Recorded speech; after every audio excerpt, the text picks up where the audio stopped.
I'm just saying it like it is. You shouldn't be rude to others, you know. My name is Emma. I'm a 30-year-old working professional. I can't complain about my married life with Ethan, who's great at sharing the household chores. However, the thorn in my side has always been my mother-in-law and her daughter Emily, who live close by. My mother-in-law has been on her own since her husband, my father-in-law, passed away a few years ago, and now she and Emily live together. While mother-in-law works part-time, Emily has a full-time job. Emily is 37, single, and so similar to her mom in both looks and temperament that you might mistake one for the other from behind. Both of them are especially fond of my husband, who's the youngest and the only son in the family, so they're usually tough on me. From the moment we visited their home to announce our engagement, it was clear that neither mother-in-law nor Emily were my biggest fans. At that point, I was already hesitant about having to interact with them in the future, and was wondering if my love for Ethan would be enough to deal with it. However, I took the plunge into marriage because Ethan promised to always be there for me. Right after we got married, it became a weekly ritual to visit the in-laws where mother-in-law and Emily would ignore me as if I didn't exist, all the while acting as if they were enjoying a perfect, family-only gathering. After enduring this for about 3 months, I had reached my breaking point. One day, I grabbed Ethan's arm and dragged him to the front door, shooting a glare at mother-in-law and Emily, who were following us, shouting. We left their house, and once we were safely away, I broke down in tears and told Ethan how deeply their actions were affecting me. Ethan, bless his heart, hadn't even noticed the emotional bullying because he's such a laid-back and carefree person. His attempts to placate me without understanding the core issues only made me angrier, and I gave him the silent treatment for the rest of the day. The next evening, Ethan came home late from work and immediately bowed his head in apology.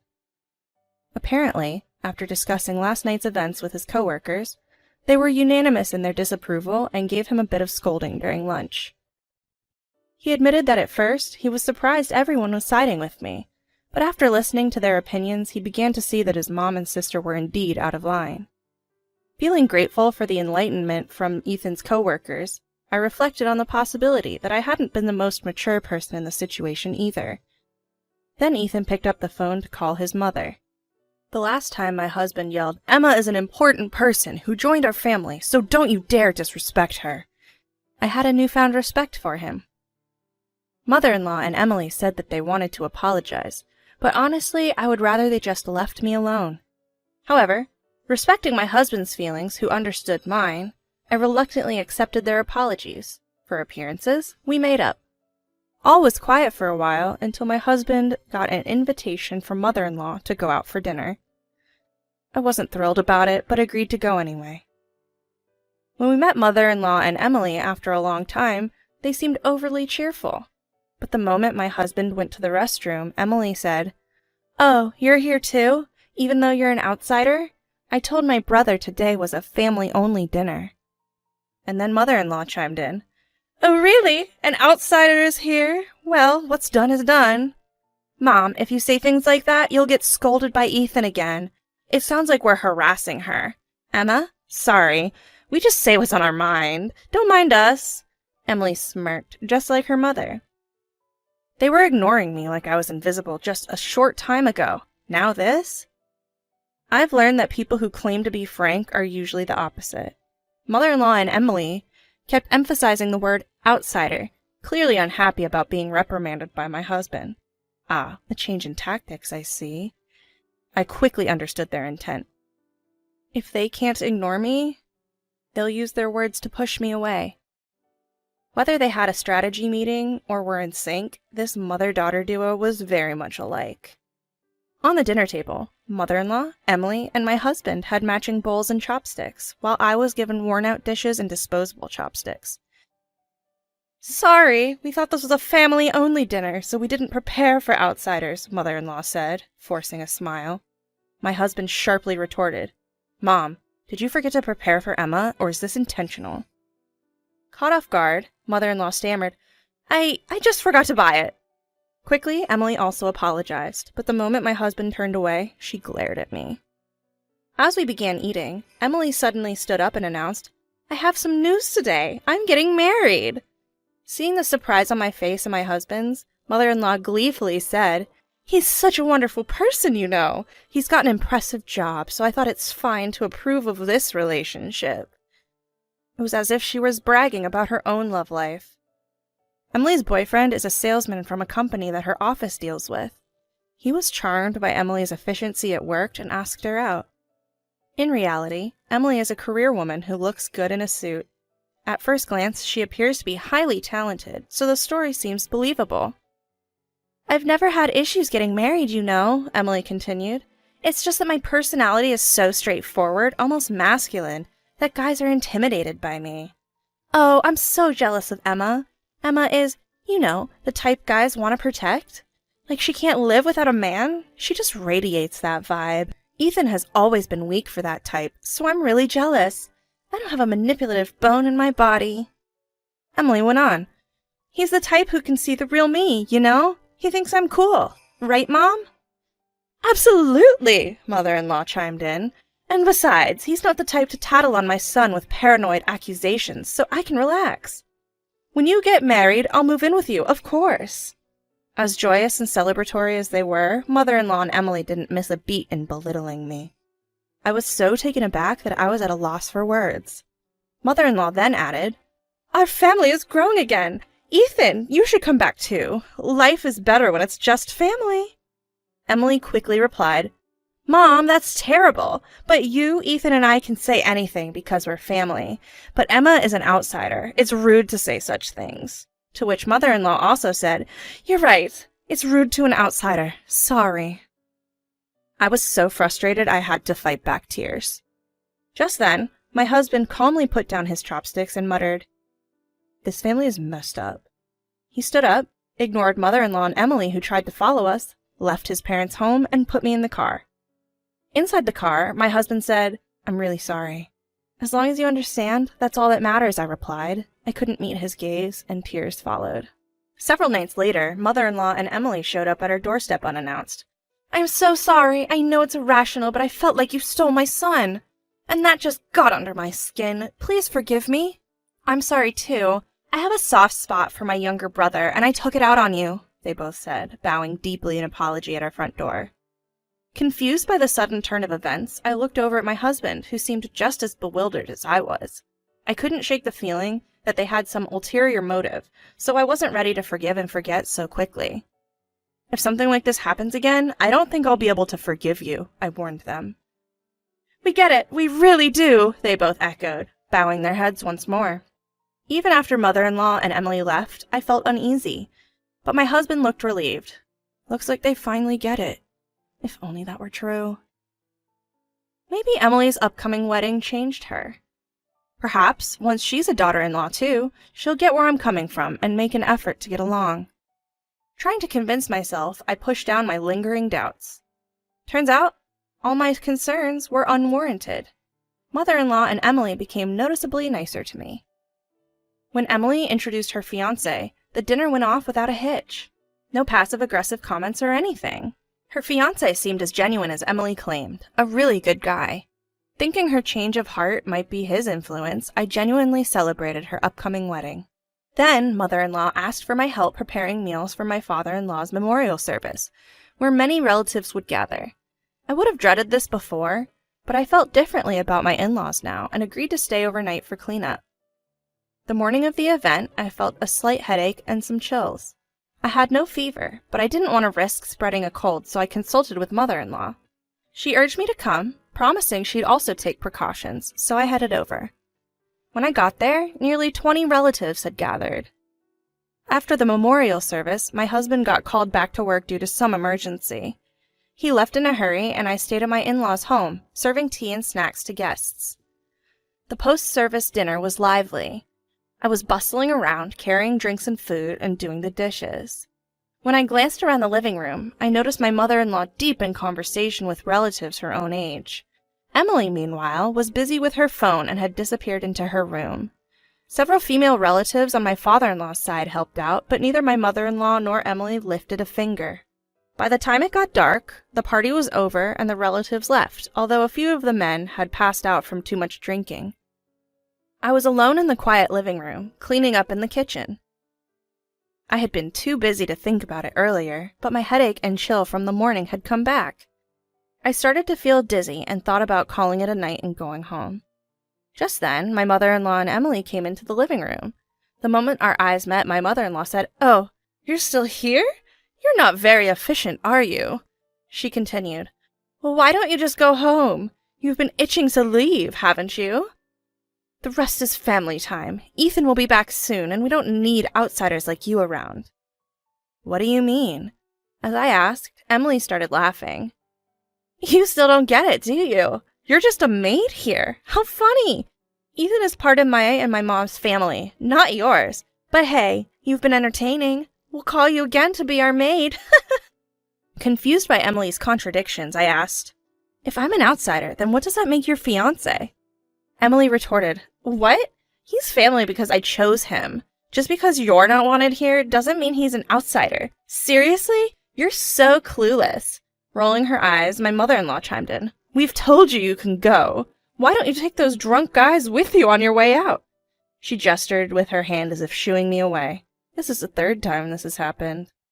I was livid, both at myself for being deceived twice, and at the two of them. The urge to throw whatever was close to me overwhelmed me.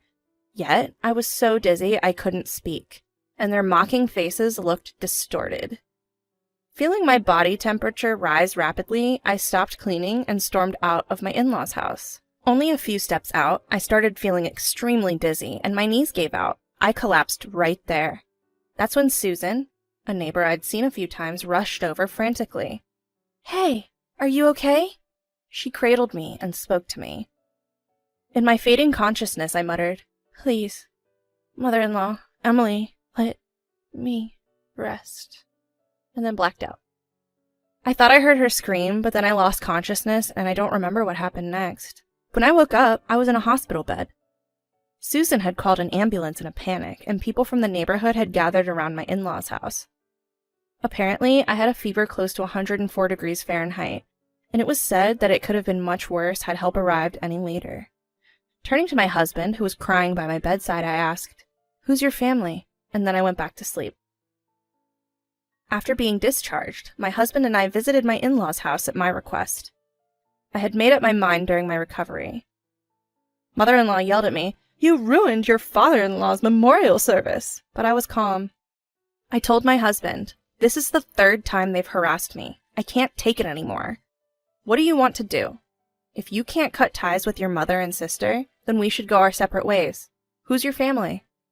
Without hesitation, he said it was me. Mother-in-law and Emily were momentarily shocked, but Emily, "Who's your family? That's laughable. Don't worry, Ethan will come to his senses and come back. Right, Mom?" Mother-in-law also laughed, but my husband stood up and declared, "That day will never come." He held my hand tightly, and we left my in-laws' house behind. I went to Susan's house to thank her for taking care of me on the way home. On my way, everyone I met said, "Are you okay? You've been through a lot." For a moment, I was puzzled, but figured the incident must have created quite a stir in the neighborhood. Susan greeted me with a smile and eagerly shared some news. She told me that the moment I was taken away in the ambulance, rumors spread like wildfire about my in-laws being terrible people who were overworking their sick daughter-in-law. Now, nobody even greets my mother-in-law and Emily. "And guess what? The story that I saved your life has also spread. Isn't that something?" she said, laughing. From her tone and lively expression, I was certain she was the one who'd spread the rumors. She's probably recounting it like some kind of heroic tale. Actually, in that moment when I was losing consciousness, I felt like it was my only chance to expose mother-in-law and Emily. So I made my stand. The truth is, I simply left because they told me to. But since I was really sick, karma hit them in the most unexpected way. But in reality, they must have been really shocked when they saw me collapse in front of them, still wearing my apron. I felt immensely grateful towards Susan. Oddly enough, despite being ignored by the neighbors, mother-in-law and Emily seemed to act as if nothing had changed. I found it puzzling, but decided it didn't matter since I didn't need to understand them anymore. I thanked Susan and headed home. By the time I was feeling better, my husband suggested we move since we might continue to be harassed if we stayed close. I immediately agreed, happy with his decision.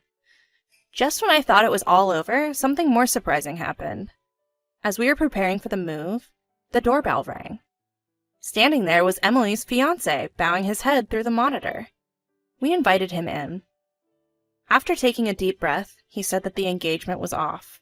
Then he slowly began to explain why. Apparently, a few weeks after the memorial service, Emily visited his house in tears, claiming she was being misunderstood by the neighbors due to false accusations from her sister-in-law. And then, she and her mother moved into his place. Emily couldn't handle any household chores, leaving it all to her mother. But that wasn't the worst of it. My mother-in-law followed them around everywhere, constantly offering unsolicited advice while never contributing financially. She even planned to tag along on their honeymoon. It didn't stop there. Whenever Emily stepped away, her mother-in-law would make cutesy voices at her fiancé and cozy up to him. Fed up with their behavior, the fiancé called off the engagement. Initially, Emily and her mother-in-law threatened legal action. That's when the former fiancé of Emily's, David, stepped in. My parents did some digging, and it seems you've both been lying to me. If you're planning to sue, we will expose all your past behaviors in the appropriate setting. We will also talk to my brother and his wife, he said. Faced with this, Emily and her mother-in-law were at a loss for words. Hearing this story, I finally understood why they were so brazen that day. They probably thought getting married would absolve them of any of the local gossip. Emily had already quit her job, dreaming of a blissful married life. With the engagement off, she tried to get her job back. The company can't run without me, she often boasted, expecting a warm welcome. However, her return was flatly denied. This is what I heard from her coworkers, David continued. I had thought Emily was a high-achieving professional woman, but she was anything but. She made frequent mistakes and had no self-awareness, often blaming her colleagues. Pretending to be carefree, Emily often made insensitive remarks and was cruel to younger female staff behind their backs. When Emily showed up and asked for her job back, the victims spoke out one after another. A small Me Too movement erupted at the office, leading to Emily leaving the company in a fit of rage. After listening to the whole story, my husband said, "If your mother and sister are asking for compensation in the divorce case, I'll be happy to assist." But David immediately shook his head. No, I just came to say hello. I've heard you've been through a lot too. Glad you're doing better." We both deeply bowed our heads to David. Word around town is that mother-in-law and Emily are still living together in the same house, but apparently they're not getting along anymore. "Kicked out of the company, and you're still useless." "Trying to seduce my boyfriend, you old hag!" They're constantly yelling at each other, I hear. We'd finished our move and even changed our phone numbers, so we were relaxed, perhaps too much so. Suddenly, we heard that Emily showed up at my husband's office. It was during lunch break, so he took her to a nearby diner. Right as she sat down, she started complaining. "Moving without telling us? That's so unfair," and then began to badmouth me, mother-in-law, and her ex-fiancé. She even said, "I'm sick of that home. Let me move in with you." Of course, he immediately refused. Emily persisted. "Emma just doesn't get it. I'm pretty easygoing. We'll understand each other eventually." To which my husband responded, "My family consists of Emma. You're an outsider." As Emily began to retort, looking frustrated, my husband interrupted, "If you show up again, I'll call the police. Tell your mother as well," and quickly left to go back to work. I was so relieved that my husband stood firm against Emily that I hugged him from behind without thinking. It seems mother-in-law and Emily will continue to yell at each other while remaining inseparable bad buddies, and I quietly swore to myself to protect my own family.